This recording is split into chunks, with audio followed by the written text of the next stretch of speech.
আসসালামু আলাইকুম, সবাইকে শুভেচ্ছা জানিয়ে শুরু করলাম নতুন একটি ভিডিও। আজ শেয়ার করব সিম আলু আর ডিম দিয়ে ভীষণ মজার একটি রান্নার রেসিপি। সর্বপ্রথম আমি ফ্রাই প্যানে সামান্য তেল দিয়ে নিয়েছি। রান্নার জন্য আমি এখানে সয়াবিন তেল দিয়েছি। আর একটি পেঁয়াজ, মিডিয়াম সাইজের একটি পেঁয়াজ কুচি করে কেটে নিয়েছি। এখন হালকা ভেজে নেব 2 মিনিটের মতো। এরপরে দিয়ে দিচ্ছি কেটে রাখা সিম আর আলু। এখন কিছুক্ষণ মিশিয়ে নেব আর ভেজে নিব। ঢাকনা দিয়ে ঢেকে রাখব 5 মিনিটের মতো।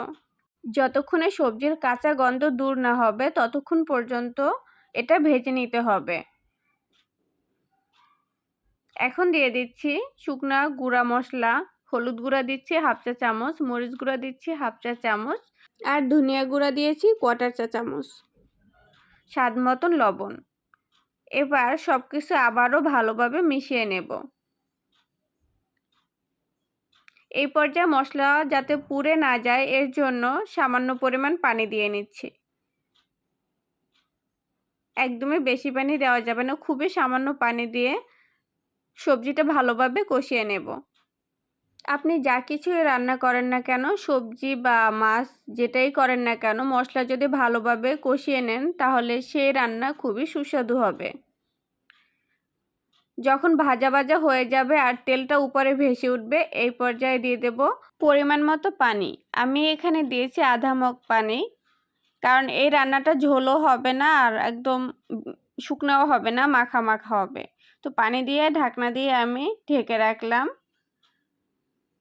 আদা সিদ্ধ হবে যখন সবজিটা, তখন এর ভিতরে দিয়ে দেব। সবজিটা এক সাইড করে রেখে এর ভিতরে একটা ডিম দিয়ে দিচ্ছি। আপনি চাইলে এখানে 2-3টা ডিমও দিতে পারেন, আমি একটা ডিমই দিয়েছি। এখন আমি ঢাকনা দিয়ে ঢেকে রেখে দিব। 3-4 মিনিট পরে ডিমটা উল্টিয়ে দিব।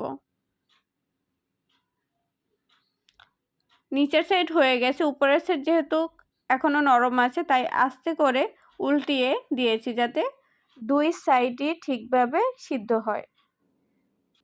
এখন ঢাকনা দিয়ে আবারও 3 মিনিটের মতো রান্না করে নেব।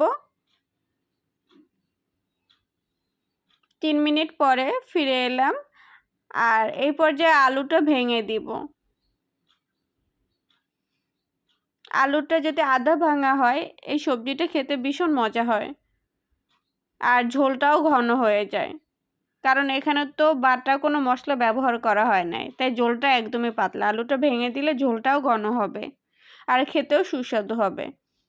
সব কিছু ঠিকভাবে সিদ্ধ হয়ে গেলে এর মধ্যে দিয়ে দেব ধনেপাতা কুচি। ধনেপাতা দিয়ে নামিয়ে নিচ্ছি। তো রান্নাটি আপনাদের কাছে কেমন লেগেছে অবশ্যই কমেন্টস করে জানাবেন। সবাই ভালো থাকবেন, আর যদি সাবস্ক্রাইব করে থাকেন তাহলে ধন্যবাদ, আর যদি না করে থাকেন প্লিজ অবশ্যই সাবস্ক্রাইব করবেন আর ভালো ভালো কমেন্টস করে উৎসাহিত করবেন। ভালো থাকবেন সবাই, পরিবারের সবাইকে নিয়ে। আসসালামু আলাইকুম।